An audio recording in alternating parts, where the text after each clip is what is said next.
he does. Well,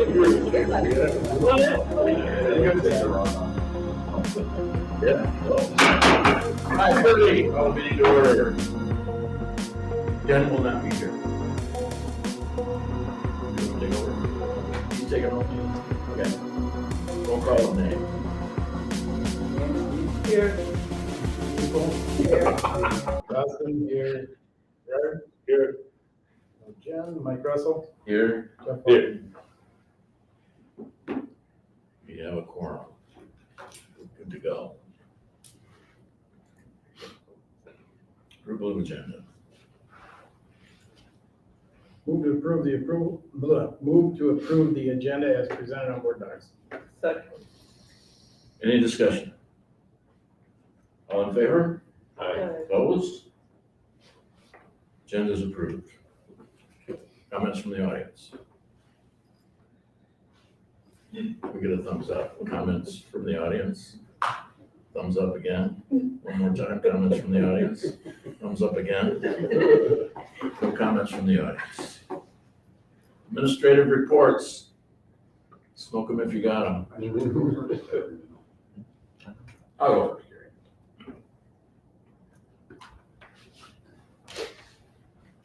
here. All right, normal stuff, monthly title meeting, admin guidance, all that stuff. We do have a building leadership team together now. I have a group of 6 teachers. We've met a couple of different times. Originally the plan was to meet monthly. We were meeting weekly at this point. I'm really focusing right now on state testing, getting prepared for that, and more importantly, how do we get students prepared for that? And how do we motivate students to take this seriously and truly do their best? And along with professional development, getting that all set to go for our February in-service date, really trying to make it a meaningful experience for teachers. In that regard, looking back a little bit, December 20th, we had kind of a fun half day for full day of school, half day of fun day with kids stuff. Our middle schoolers were in the pool or the movie theater. High schoolers are doing a variety of things. I do want to give a special thanks to Kayla Gago for, she kind of took charge of that high school organization piece with all the different activities they were doing. New van is great. It's been a couple of events already. Ms. Burkholz took it out to Christie Mountain with her group of kids. I believe the wrestlers took it down to Cadott for a girls wrestling tournament on Saturday. As far as I know, it's still in one piece with no issues. So we're going to call that a win, but it's very nice to have, so that is truly appreciated. The brakes work? The brakes work? Yes, as far as I know. A few things that didn't make list because they happened after I had to write this. Audio Architects has been in all week, working on our PA speakers, getting them into classrooms and offices and all that good stuff. So hopefully by the end of this week, we'll have a functioning again PA system. Banco, the alarm company, was also here. Finally got rid of our beeping alarm system that's been beeping for months. So we finally were able to get them here, and we're actually able to get True Lock in the building as well this week to fix a couple of our locks for us and help start addressing a couple of other issues around the building with those. So is everywhere covered now? PA? I think everything we added, if Jim's correct me if I'm wrong, I think we've added even, again, areas to it. By the end of this project, everything internal will be more than what it's probably ever been. Okay. Well, that's good news. Yeah, the speakers. That's are- awesome. Yeah. They actually, the speakers replace a full ceiling tile instead of having those. So they're the size of one of those squares. They're awesome. They look really So nice. it's no longer sounding like Charlie Brown. We don't know yet. The ones we can hear in the hallways have sounded really good. Okay. So now they'll actually be in the classrooms as well when they get this part done. The what, say that again? The ones in the hallways that we've been able to hear for the last, since they were here the first time, those have sounded really good and really clear and nice and loud. So now that we'll be hooked up in all of the classrooms and operating, it should be very clear and easy to understand. When will that happen? But hopefully by the end of this week. Okay. That's what I've been told anyway. Jim, is that correct? Their installation is supposed to be completed by Thursday, hopefully. Yeah. If they don't hit any snags, they have had to change a few design aspects of it. So it may take a little bit longer. And then there's always the programming side of it, which should mostly be in place. But then you've got to direct these new speakers in there and something like that.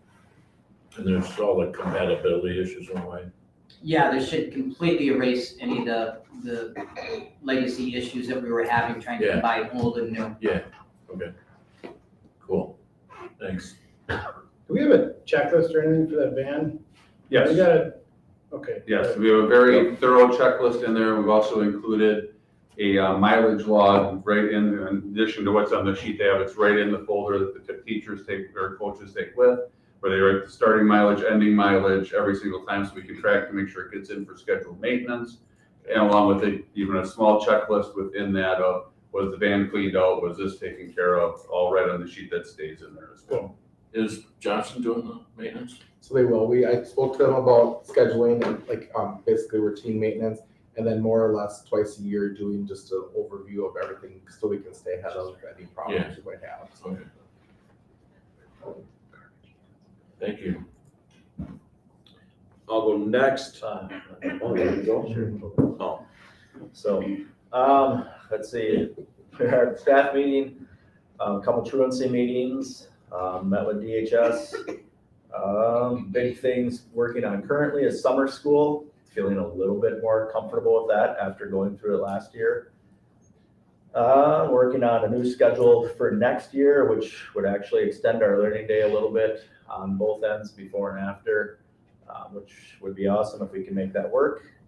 And then we started Ames web testing, which is for grades K through 3, which is the new testing that the state's mandated. Looking at the results, we're not, I don't think, 100% through, or just about 100% through, but the big change would be when they're looking at the 25th percentile, like in the past, and we'll look at this more in February meeting, but there's an oral reading fluency test, and that's what they're primarily concerned, that is all they're concerned with, whereas on FastBridge, we've never tested an oral reading fluency, meaning reading out loud, so that's going to be just different. So it's not really an apples to apples comparison at all, but we'll have that next month and look into that more.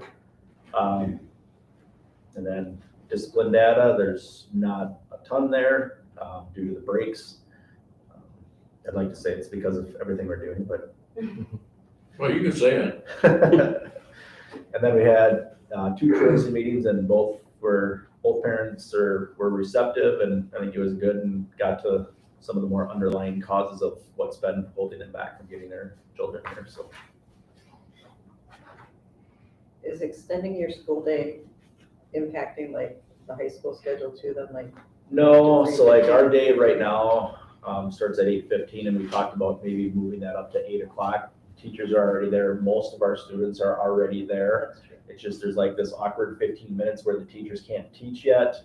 And so we talked about just adding that in, and then they can start teaching at 8 o'clock. And that gives us more flexibility within our daily schedule to do some, hopefully some better stuff there. Gives more flexibility to the teachers and stuff, so. So the meeting with, did you meet with Jeremy and his I team? met with, yes, Or and his Ashley? team, yes. There was 8 or 9 people, I think. Oh, there were? Yeah, that was just, my meeting was just particularly about one specific, Right. I guess, instance, and that we just wanted to make sure everybody's on the same page, figure out what everybody's doing, so we're not necessarily duplicating services, or just get everybody on the same page. And I would say it's been very helpful. We've seen a lot of improvement in that one since that meeting, so. Because Jason and I met with them too. And that went well. And then we're looking at hopefully the end of this month or start of February to meet with the team. Yeah, we haven't had much of a interaction over the past few years, and we need to get back to being more in tune with each other. Yeah, I think part of it for me, it was just knowing like who to contact for certain things too. I mean, it's kind of like education. We have our own acronyms and stuff, but not always knowing what that all means and what services they can qualify for depends on a lot of different criteria, which I Right. have a better understanding of that now. So that. Well, and I think one of the things that came up when we met, and I hope I'm not stealing your thunder there, Jason, was just the differences between what they believe we should be doing and we believe what they should be doing, and the guidelines that everybody's working under. Right. And I think that once we get to a point where everybody understands that, it'll be a better working relationship than it has been in the past. Anyway, we had a good meeting. I'm glad you did too. All right, despite the short time, we had kind of a busy 7 days of school since break. Really, it's from that last board meeting, all the data. I have December's and January's data in there. You can see January's data so far. We had 2 students accounting for half the major write-ups that were going on. High school, kind of the status quo, 19 minors, 6 majors there. As we work through it, it's been a busy, 7 days or so school days here, just constant with behaviors and stuff like that. Some pretty heavy stuff, but we're getting through it. I feel like we're working together well on it and moving forward for these kids, trying to hold them accountable and getting them what they need for help. Worked on the presentation you'll see later, and then worked with Jason on the letter that went home last week. You can see more vaping things, update on that for you as a board. As of January 1, we have gone away from suspending kids for vaping, and it's just strictly citation. Truancy update, you can see we're still doing better than we were last year. I got a feeling, I know I have 1 middle school kid to file on, and I think 4 high schoolers. And next week, I think it's next week, Monday, reset for the midpoint of the year where everybody gets a fresh start with truancy. So our numbers for the high school are gonna be similar and middle school will be slightly declined. So a little improvement there, not as much as we'd like, but it's a step in the right direction. When do they show up on the HHS ledger, do you know? So when Rich presents to the county board, Mhm. the last time he did, the truancy numbers were 0. And of course, it's countywide, so either the reporting is flawed or people just aren't doing anything anymore.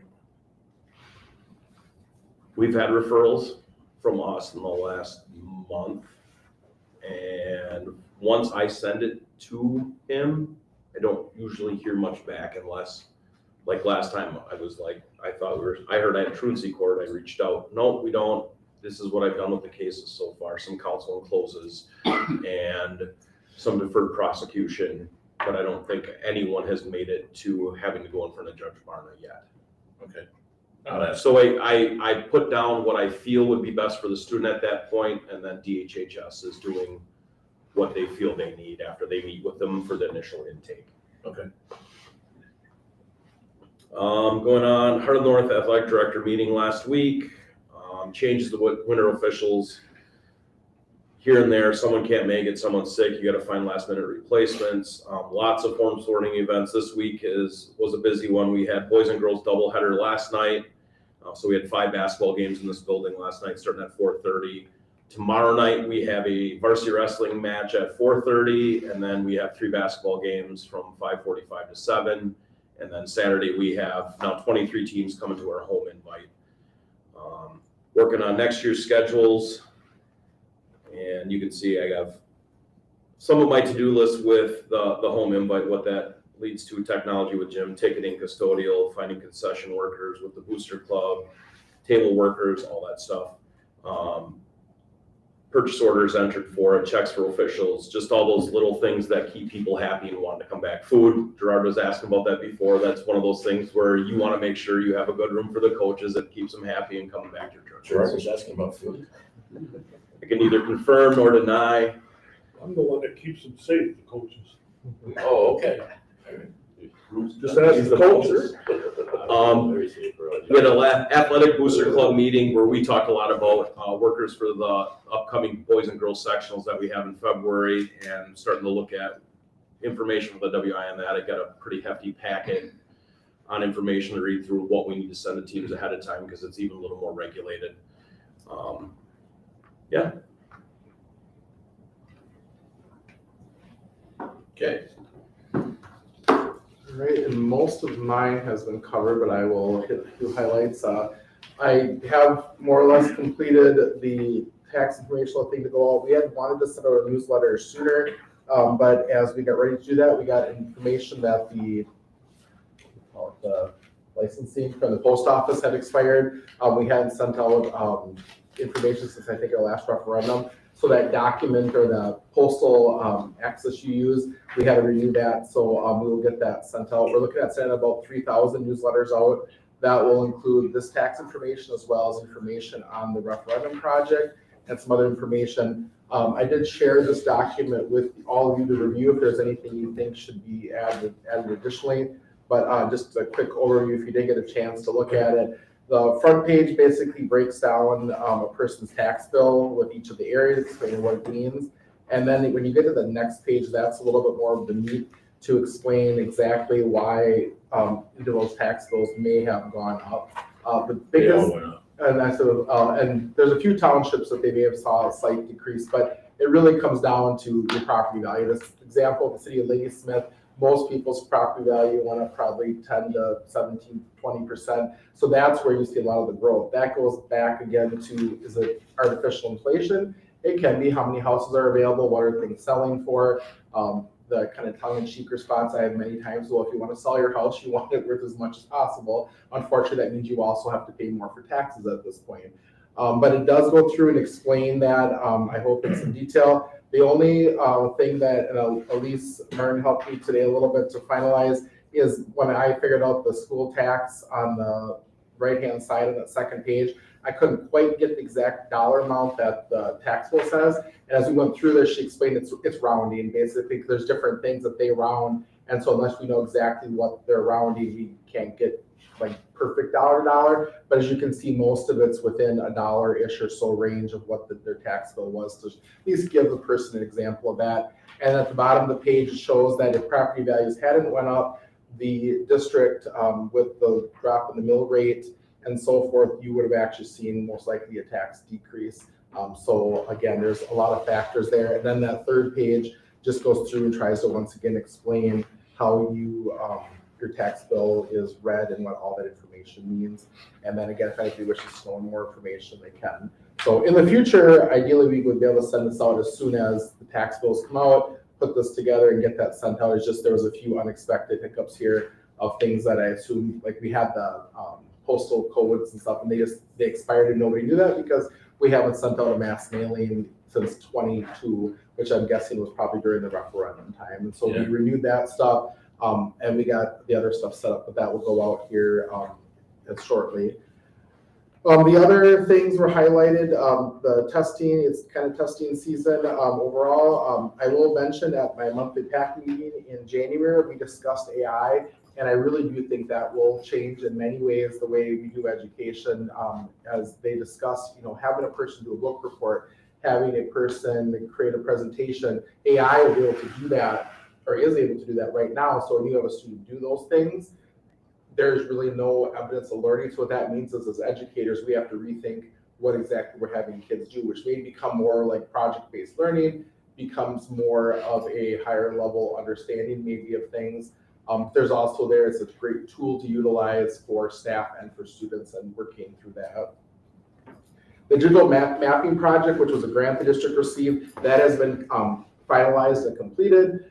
So we've received our new maps, and then the company we're using, they're just scheduling a time to sit down with us and local authorities and go through how the digital mapping works. The idea being that if there was an intruder or something were to happen, you're able to access that, on a phone or access it at a remote site if necessary.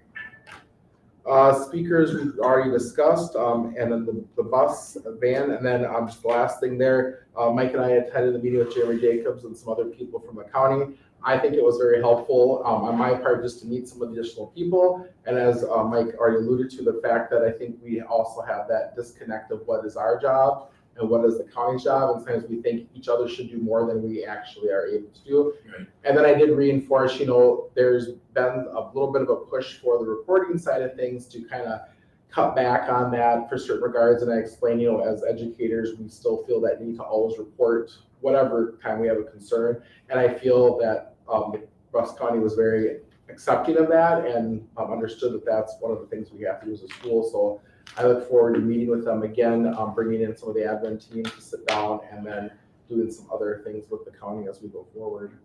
And then otherwise, we have just been busy prepping for budget and doing that stuff. And Elise and I are going to meet during the convention next week for a little bit, and then really start honing in on budgets the next month here, going through building and departmental budgets to try to see where we land. Yeah, I think it was interesting for them on the reporting, the mandatory reporting. It's been around for a few years now that they didn't think I don't think they thought it was as serious as it was for our educators to try and figure that out on their own and get into a really slippery slope where, like you said, if something happens, somebody's gonna get their license yanked. Yeah. And I think it's the nervousness of somebody saying, if I don't report this, Right. what if something happens? Right.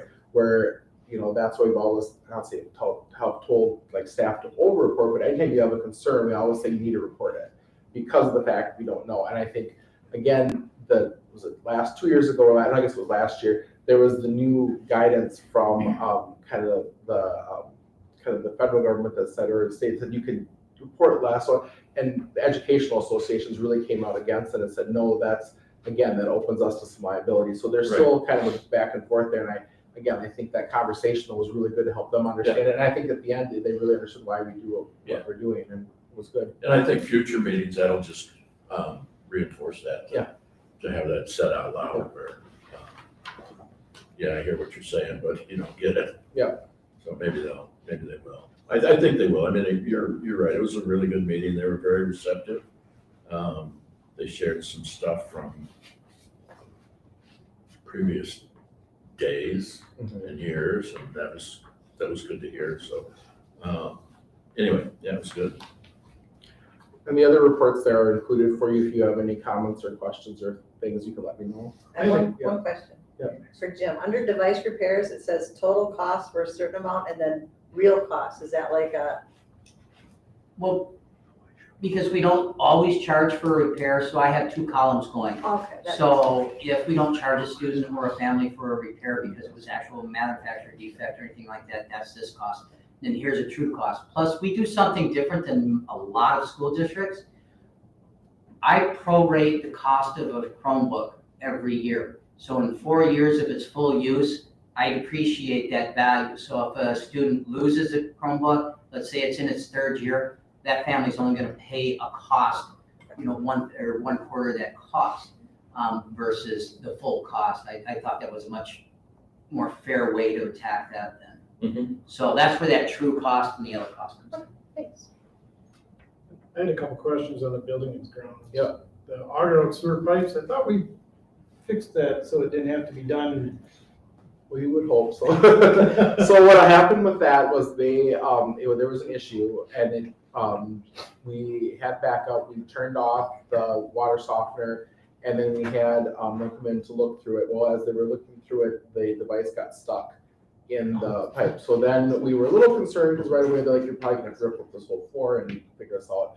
So we did have Martingale, their plumbing side came. They were able to go in and actually remove the snake or the device out of there, and then they started to with their camera go in there, and right now they believe that we're missing actually sections of pipes, and that's like, so what goes, you can see it for a while, and then all of a sudden it gets like the camera won't move any further, and then it's, so the camera's about 10 to 15,000, and if the parent, they lose the camera in there, we are kind of responsible for that, so we told them to stop and we'll come back to it. So what ended up happening though is because the water softener, the new water softener we have now takes care of all the water in the buildings, we no longer have to use the one in the kitchen, and that seemed to be the problem when it would empty, like at the end of the night or end of the day, that would fill up so much, and that was the problem, like backing up.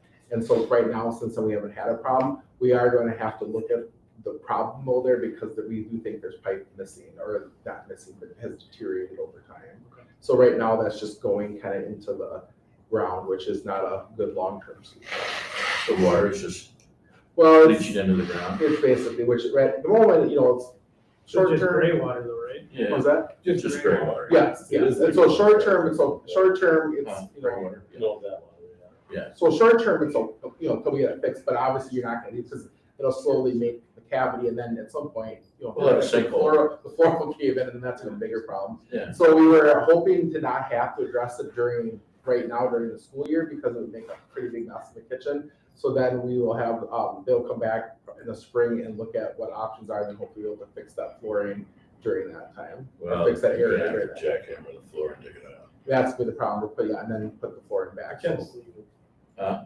There is a flexible sleeve. Yeah, you It could, goes through the pipe. if it's not filled with dirt, I suppose you could auger it out. And so they have some options, there are other things they aren't 100% sure. Plus, we discovered where we thought another set of pipes were going, there is actually nothing connected to it anymore. But we had pipes there, so when they did the scope, the camera, he asked me like, well, yeah, let's check it out. And he's like, well, it doesn't go anywhere. So at some point, pipes got taken out or moved. And so he said that was good to know at least, because obviously that's an area they're not gonna have concerns about, because it doesn't go. So there's nothing going down that pipe? One to this other, so there was another pipe on the other side of the room, but apparently during some fixing, remodeling, changing, at some point, they hooked it up to a different drain or something, so. They've got to sort through it, so it was interesting, I learned things I did not know about plumbing. Then the other questions Yeah. were, there's a lot of heat related, or a couple of heat related bullet points. Yes, and that continues to be a headache, and I will admit that I assumed we would have no problem with the new rooftop units, but we have had ongoing issues since the air conditioning this summer. So last I understood, and I believe Brian said tomorrow, that they're gonna have Bartengale, and others I reached out to Carl Anderson too, that the rooftop units are not set to take the amount of power that's coming from Excel. And so that makes them more or less turn off or have issues when they're working too hard. And so when it's been really cold here recently, those snaps, they're pushing too hard to keep heating, and it makes the rooftop units then stop working. I Same thought we were issue. gonna fix that. Well, we were, and it's become an ongoing thorn in my side. It's become the new middle school gym roof, like kind of that comparable, where just nobody seems to want to have a solution. Like, I just would think we would call the manufacturer, have them change the level. Supposedly, we can have a stronger current come to it, but for whatever reason, they're not set to that. So then when the power is coming from Excel, it's causing them to stop. Going And into so, a transformer, they gotta step it up or step it down. and so that's, we had talked initially to Excel about that, and they're like, no, this is the normal power you would expect. It's our rooftop units that aren't able to take it. So, but from, remember Jim Ben was his name? The I person, can't remember. I can't, the gentleman from Barngale was like, yeah, it's like your units should be able to set higher. He doesn't understand why they weren't set at that level, but then now it's trying to get that fixed. But yes, that's where the heating. So we're issues not are. paying for that. No, it's not that, no, we definitely aren't paying for that, but it's one of those issues where we have to figure out like exactly who's going to show us how to set them higher or how that happens. And we thought, they told us, it'd be an issue with the air conditioning, we'll be fine, or we'll deal with it in the spring when, now it's the same issue happening with this cold snap. Theoretically, if the temperatures get more normal, or if this time of year maybe not as cold, they shouldn't be the issue. The other part that we ran into some of the heating is the piping has like that sludge in it. And so that's causing some of those other issues where that wasn't part of necessarily the referendum project. It's more the next phase of it. Oh, we had them clean though. We did, but apparently now it's starting to, it's an overall problem. Oh, we cleaned all the pipes and replaced what had to be. They did some of it in their section. That's why I believe where it comes in that phase, which was phase 2, which has now became phase 3 because the pool boilers were phase 3, which are now phase 2, if that makes sense. And then the pipes are now a 3A and a 3B because of the amount of piping that would have to be replaced. Okay. And we weren't treating the boiler water properly. No, I knew. No, and it sounds like, again, it's a lot of just, not a lot, there's issues just that are either deferred maintenance, things that weren't done that probably should have been, that now down the road are causing problems that had they been addressed, or the money been spent at that time, you wouldn't have had these issues, but that again is past, like now we just have to deal with what we have. But the rooftop units, the issue seems to be that power part of it, and then there's some other things with programming I think are probably the other issue that is causing some of the issues. Is that a Cross Anderson, John Hutnick? No, it's more of a manufacturer, like Barngale will say it's more of a manufacturer help, like showing the right way to program stuff and getting these things done. And so that's Bartingale's been very good working with us. It's getting certain other contractors, other people to come here to help fix it. It's similar to what Greg alluded to with TrueLock. There's things there like TrueLock just never has come back to fix some of the stuff, and it's the constant nagging and being on them to fix it. And so we get some movement here. I'm hoping now we can get, I think it's more, again, it's not just a air conditioning problem, it's a heating problem. So it's a really it's not just a time of year problem, it's an all the time problem, if that makes sense. These have been a problem since 1990, that's how long I've been here, and those rooftops have been awful. How many times did we climb up on the roof, Jared? But Sue's a good overseer and everything. Where are we? Speaking of Bullying. presentation. We'll turn over to you two. You gonna sit here or you wanna talk? Are you guys doing a sketch or what? Yeah, we're not, no.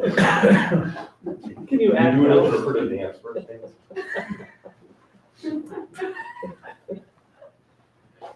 So, doing a presentation just on current policies on bullying, what it is, and then also some of the changes that we've made, starting last year and into this year as well, and things that we plan on changing even further moving into the future, so. Definition, I'll let you read that. Kind of what our board docs, our board policy has, what it is, and then the next slide has what the definition is, kind of generalized. So specifics, very detailed, and reading it through it.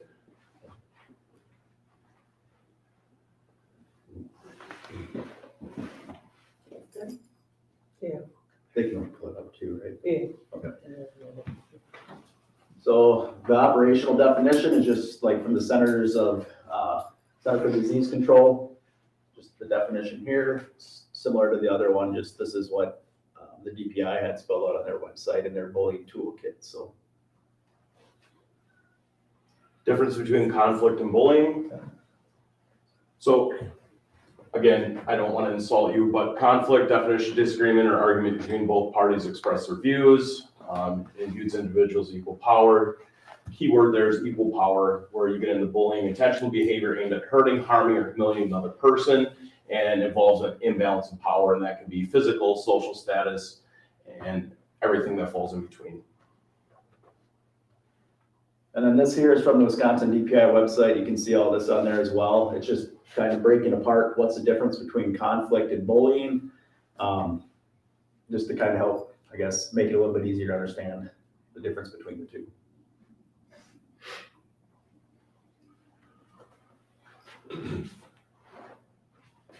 Just more the similar types of things, just different ways to look at it in terms of the chart versus here, the different key points on the differences between them. Both people upset, one-time power, both sides equal power. You come down, one person has more power, happens over and over again. Person is trying to hurt or control the other person. And Types of bullying. Different types of bullying, these are the most prevalent ones, and then obviously lately cyberbullying has been the one that's really been increasing because it can be relentless. I mean, kids have access to it 24/7 with their cell phones, and you probably see it a lot more than I do. We can't have cell phones in our buildings, so. A lot of it outside of school that gets brought in with, especially middle school levels where they're not having their phones during the day until they get privileged time at the end of the day. Couple different scenarios. Kevin and the rest of the third grade class walked down the hallway, had a recess. They reached in the hallway. Students ended up taking a bathroom break before heading outside. Boys and girls lined up opposite sides of the hallway, waiting to use the restroom. Kevin standing in line started to fling and throw his arms around him, wasn't paying attention to what was around him. While he was doing this, he hit a student that was standing behind him in the stomach. Was this an act of physical bullying on Kevin's part? No. Kevin did the harm, not consistent with the situation, with there's a power imbalance between the two students, and the harm was not intentional. And in this scenario, Kevin's regularly using the bathroom basically to intimidate or cause issues for students in there. So the kids are afraid to go in there because he's relentless in his doing this. And so is this bullying? Yes, this is a scenario where there's a power imbalance. There's an intention to cause harm. That's specifically why he's going in there. All of these are also from the DPI bullying toolkit. They have different examples and non-examples of each one of the types. We didn't put all of them in here. Just wanted to kind of show the difference there. So when bullying happens or is reported to the buildings, like this is.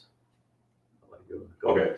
Contact people that are involved in the situation. First things first is bring the person reporting in, have a conversation, get the details of what, who, what, where, when, why, and then proceed on from there. Contact necessary people as needed, parents, guardians, other students that are involved in the situation, and hold a full-blown investigation. Review the information, see if it meets the criteria of bullying. If it meets bullying requirements, an official bullying complaint, that's a document that we had talked about a few times in the past. It's on here a little bit later. We'll fill that out, signed by those are part of it, and share that with parents. The other students and parents will be made aware of the bullying incidents. Other sides give their side of the decision will be made, resolution, consequences for all involved. Consequences range from a reprimand to suspension to expulsion. Follow up after the initial event to make sure the situation has improved. And then this is a great thing Troy pointed out as we talk about situations like this frequently. Make an intentionally false report of bullying result in consequences similar to those mentioned above. So if you make a false bullying report, that can have the exact same consequences for that student as actually bullying, because you have the same intent there. One thing that I would say is the follow-up after the initial event is something that I feel like that's probably where at least I've struggled in terms of, not necessarily struggle, just realizing like once we address it, I guess in the past, not always following up with the parents to make sure has it actually improved, just assuming it's improved until they call us and let us know like, hey, there's an issue. So making it a point now to follow up with parents, make sure that to the best of our ability, hey, has this actually improved or is this still an ongoing issue? So this is what the bullying incident report looks like. It's just kind of how we document the scenario or whatever incident happened. And then that's what we'll refer to when we're going through it. That's what the parent is going to sign stating, yep, that's all accurate. So. This is Speak Up, Speak Out. Gerard, actually, I came in today to talk about a busing issue for athletics, and I was able to kind of walk him through it a little bit and show him an example of what it looks like. All this is on, there's a link here for it, but on our school website, and it gets very detailed on it. And more and more when we have, actually a family come in today with an issue with another student, and the student was actually worried about losing friends because they're seen come to the office, and I don't want to tattle. Well, here's some opportunities for you. You can use this. You can email us just to help protect kids a little bit so they're not seen as being attacked. Does that get used a lot? Our building, I feel way more than Troy's. What did you say today? 2023? And one, last year we had one in December, and that's the only one that I've seen for our building come through. One of the things we heard is that it wasn't easy to find on our website, so we actually made this available on the Ladysmith Elementary homepage. It's right on there. I think it's on the district website too. Right on the homepage. The one, I guess, downfall of this would be it's easy for them to report.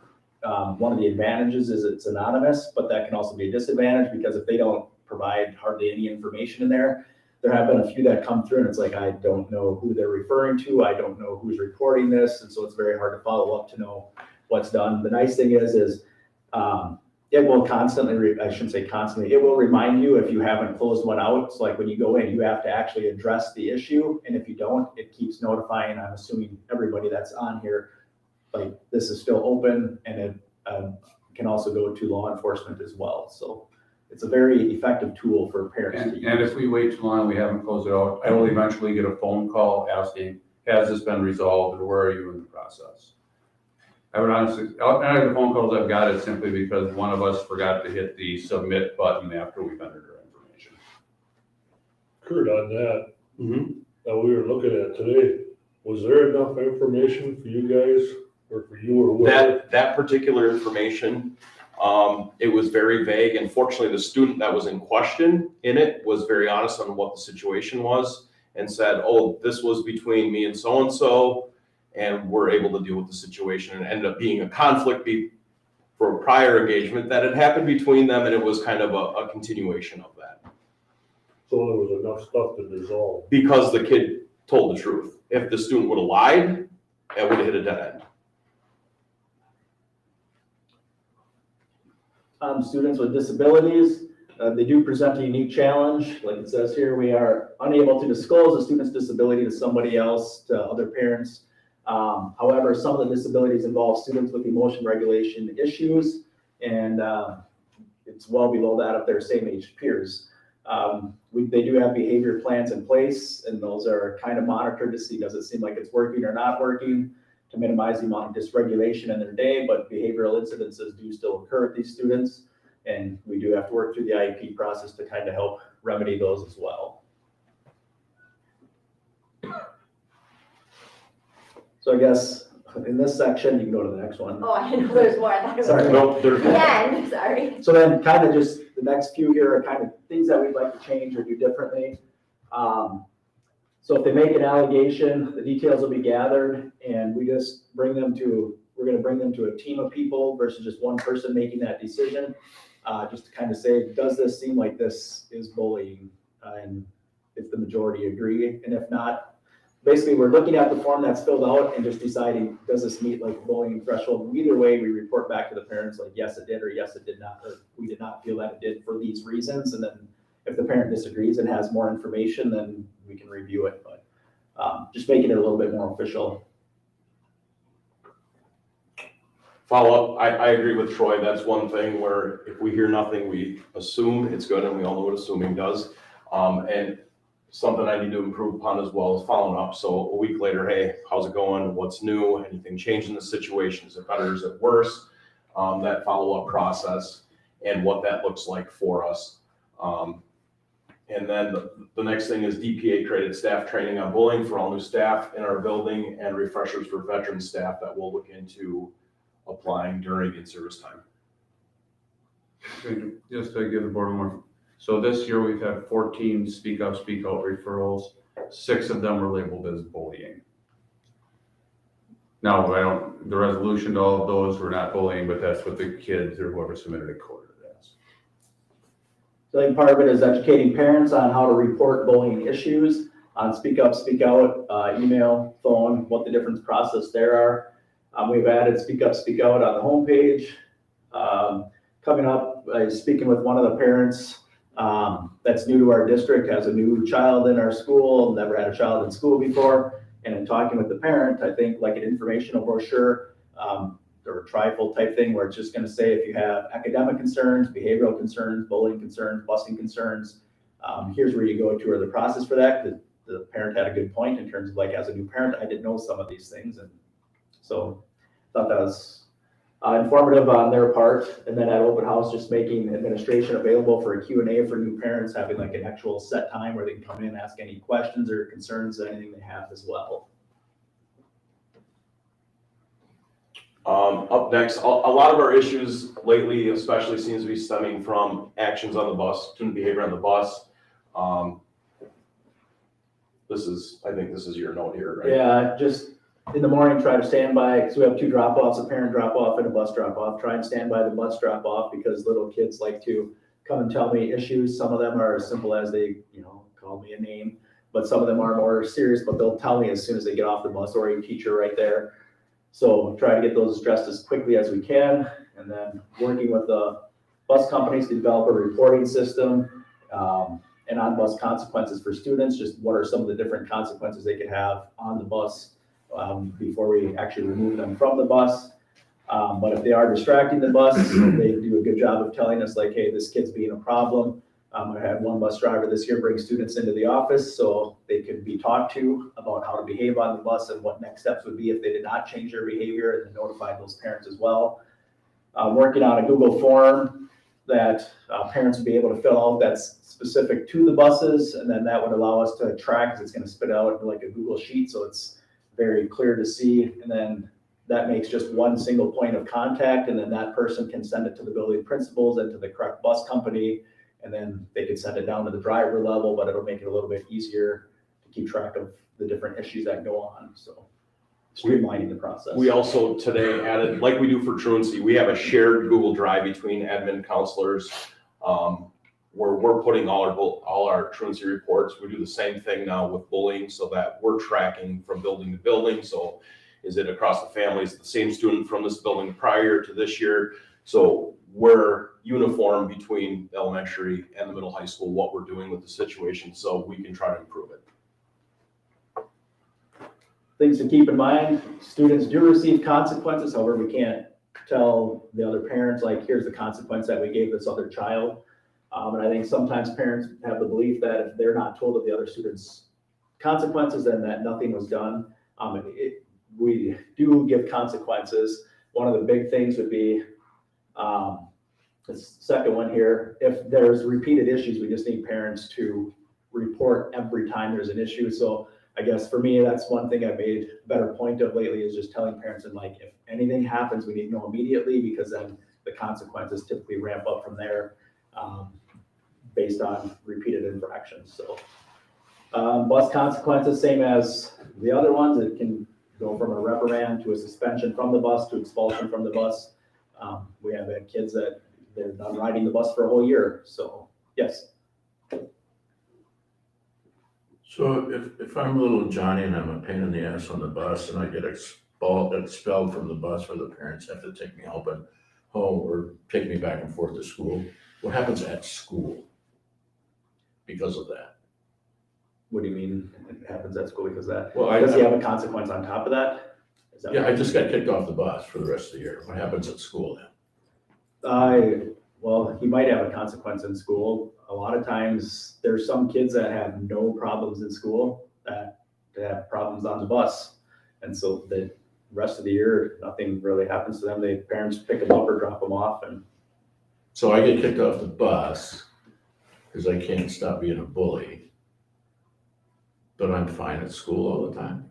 some of it, And there's no consequence for that? well, they there got kicked could off be, the I bus guess it would at school? depend on specific ones. The ones that, if they're causing a problem on the bus that's that severe, yes, they probably have a in-school consequence. The one I'm thinking of, yes, he did have consequences in school as well. I guess I don't know across the board, but. And sometimes the issue that happens on the bus is an older one is picking on a younger one, and when they're at school, there's no interaction. So And they try to keep the younger ones and older ones separated on the bus, but sometimes they get up and move around where they're not supposed to be, has been some part of the problem too. So.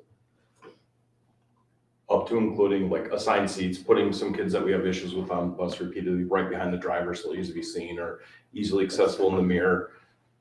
Gerard, Or on the hood. we've had that before, right? Hood. On the hood, not on the hood. We don't condone that.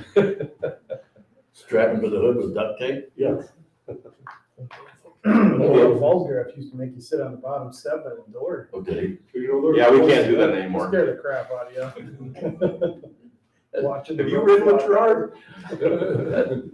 Probably illegal now. Mrs. People always rode with me. The big thing though is that open line of communication as what's going on, giving feedback to parents, what's going back and forth. I felt like the collaboration we put together in the letter that went out to families had a ton of good information, and educating people, educating students and staff. I spent time today educating students on what was going on and what this meant, what that meant. I had a male and a female that had it was a conflict. They both had said some mean things to each other. Neither of them had power over the other. At times it was repeated, but it didn't fully meet all the criteria. I actually had Mrs. Jeffers sit in on the situation. I'm like, what do you think? And just that open dialogue with another person on the situation. And we both felt really comfortable with it. The kids understood what it meant. They both agreed, apologized to each other. And like, I just think we spend too much time around each other and we get sick of one another and then we just go off. And I felt very good that it was resolved and moved forward with it. So a lot of it is even educating kids. See that issue that Mike brought up? It's very little, but there is, every now and then, somebody thinks they need to be the upper hand of the whole bus. And that starts something out, but then when they get away from each other, or get away from something that they just are terrified with or don't like or whatever, they come to school and they forget all about, because they have other friends that are in the school already or off another bus that they're already there talking to when he forgot, or they forgot whatever was happening. So it's a minor incident. And it's usually done as soon as they step off the door or out the door. Not getting pushed, stepped. Well, the issue I had with that. Well, but bullying's a hot button with me anyway, but, imagine your child is getting bullied on a bus twice a day. And every day when they wake up, they know that that's going to happen if we don't do something about it. So now they're terrified of going to school. I guess I would say to that, like, if a parent says like, my child doesn't feel safe coming to school, that's a conversation that we have with them, and we come up with solutions for that. If it's, I guess, a busing issue, the kid the one that I'm thinking of generally that are getting removed from the bus, it's usually because they're presenting an unsafe environment on the bus. Not so much it's a bullying, it's he's in this seat bothering this kid, he's over here bothering this kid, and the bus drivers tried everything they can, and the kid is still not listening. It's not necessarily, it's not like he's going after one kid consistently, it's this kid is in an unsupervised environment, and whether it's the bus, even in school, I would say that same child, we have a lot tighter controls around, like we're watching them at recess in an unstructured environment. If we have indoor recess or like FIA, it's watched a little bit more closely because they have a hard time handling an unstructured environment. And so I think for the bus, when some of them ride for, I don't know how long, some of them are on there for at least over 30 minutes, they might come from the elementary school down to here where they have to sit for 5-10 minutes and then go to their house from there. For a little kid, that's a long time sometimes. So the upper elementary kids, I don't know that we are really removing them for bullying. It's more the little kids that have a very hard time controlling themselves, and they're just presenting an unsafe travel environment. The bus driver said, I can't safely drive with this kid on here, I guess is more what I'm seeing. So Okay. I think it's also, I would just say, we realize like hasn't been a perfect process, and that's what we're looking for, is to do better, and we'll continue to refine it. If we find a better way or somebody has a idea or suggestion of a better solution, we're always willing to entertain that. They can come in and let us know, and our door's always open, so.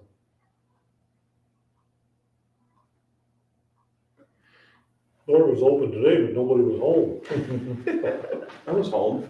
Oh, okay. That was an analogy. Oh, okay.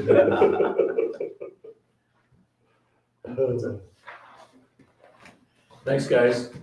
Thank you. Move to approve the consent agenda as presented on board docs. Second. Any discussion?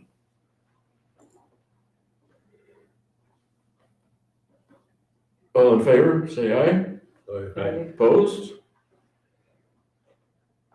Consent agenda is approved. Move to approve the early graduation request as presented at the end of trimester 2. Second. Any discussion? I would like to see the kids that want to graduate early use complete sentences and write a little more description about why they want to leave early. We'll note that for our guys. I'm just reading one of them, and the grammar is so bad, I have this, Not sure what they're doing. I don't know what they're doing. Charter fishing. I got that, but that's all I got. Bowling underwater. If they're gonna leave early, they should Water give us too, a little more like description, like in detail, rather than, I just want to be in the workforce. Okay, but Yeah, there's one in there that when you read it, it's, He's gonna weld underwater, he's gonna write a whole lot better than he wrote there. like, the one, my credits are all done, I want to do this, I have no problem with that. But I have concerns when they just say workforce, well, have they met all their requirements? Otherwise, obviously, they wouldn't have gotten the paper to fill it out, but just kind of an adult thing to do if you want us to let you go. Got a note written, we'll discuss that next Monday at our. Thank you. Okay, I'm done Okay, now. That's my rant for the night. yeah, that's a good rant. Very good. It's very intense. Is that a vote on that one? Thank you. I think we had a motion. Yeah, we just have to vote. All in favor? I Opposed? Motion carries. move to approve the 25-26 open enrollment seats.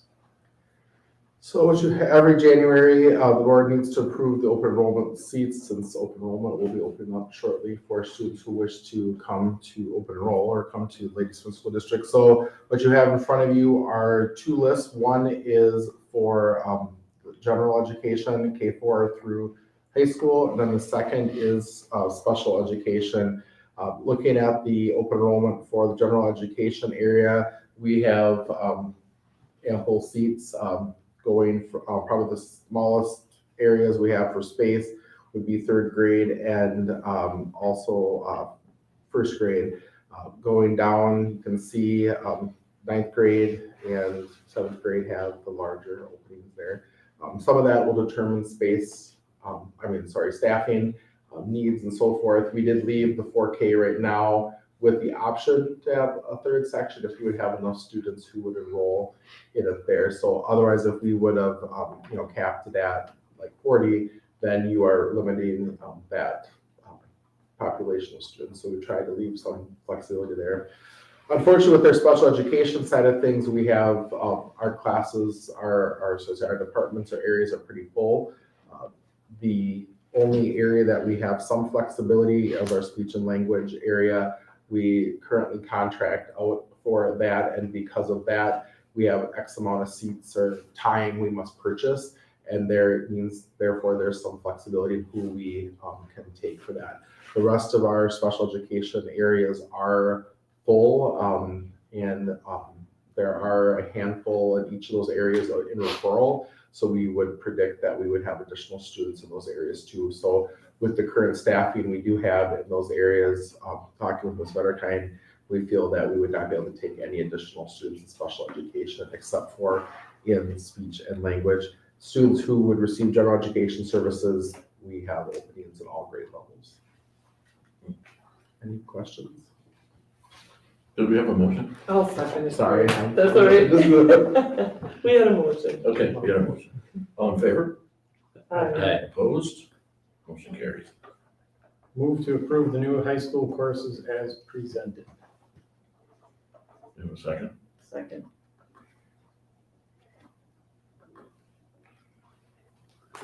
Any discussion? I like the Vietnam one.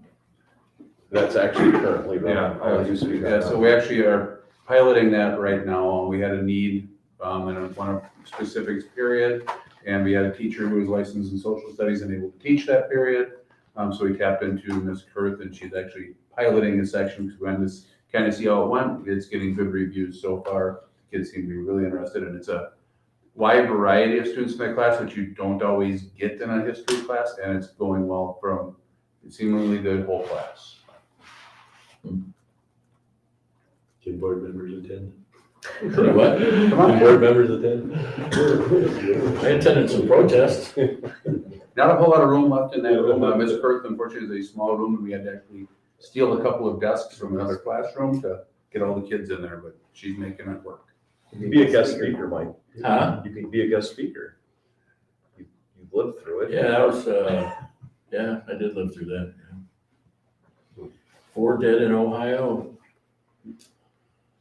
The other one is a new PE course that Miss Siebels is going to teach, and it's actually an officiating course. It's kind of Who's teaching a that? Miss Siebels, new FIAT teacher. So we've been seeing some things here and there other districts are doing, and I talked to Unity's athletic director quite a bit, who's also their FIAT teacher, and he's currently piloting a pilot for the WIA. And the WIA has curriculum written for like 19 different sports right now they can certify in. And we were in touch with 2 schools in the southern part of the state that shared curriculum with us, what they're doing kind of on their own already. So students that go through this, looking at first trimester would be getting certified in basketball and volleyball to be officials. And they would go through and be completely WI certified by the end of the trimester and able to do, like, we would start them with middle school sports if they're not participating at that time, or youth tournaments and stuff like that. So there's a need for officials. So we're gonna grow some of our own and give kids a skill that will allow them to make money and a hobby and still be active participants in athletics. You're gonna throw them to the wolves. Yeah, Well, if you weren't so. let the parents eat them. We didn't say wrestling parents, Nancy. I'm kidding. I heard the middle school coaches were really nice to the officials this year, so. Hold on, let me check my notes. Yeah. It's just a wrestling. So a really cool opportunity for our kids that it's a real life thing that they're getting out of this instead of. Yeah, it's cool. Well, if they go off to college. Yeah, Bailey paid her I college, know, appreciated her. I made a lot of money in college Yeah, doing no, fishing, it's baseball, and great. softball.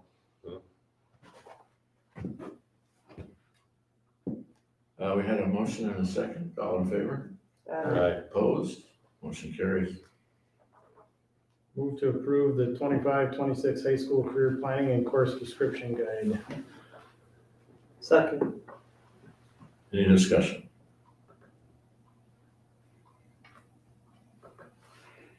Anybody? Bueller?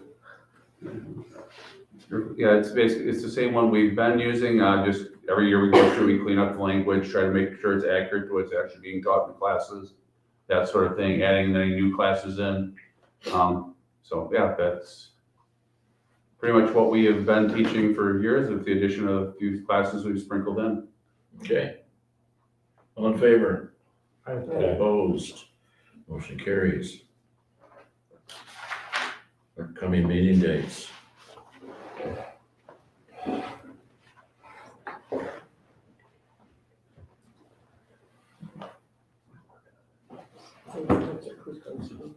Yeah. Go for executive session. Move to enter an executive session for considering employment, promotion, compensation, and performance evaluation of a public employee pursuant to Wisconsin statute 1985, to discuss superintendent evaluation, extension of contract for the superintendent and staffing, and pursuant to Wisconsin statute 1985.1, to consider financial, medical, social, or personal histories or disciplinary data from specific persons surrounding possible personnel issues. Second. Oh, go ahead. No, go ahead. Go ahead. Second. Roll call. Roll call. Nancy? Yes. Mrs. Keeble? Austin? Yes. Yes. Mike? Jeff? Yes. Jordan? Yeah. All right.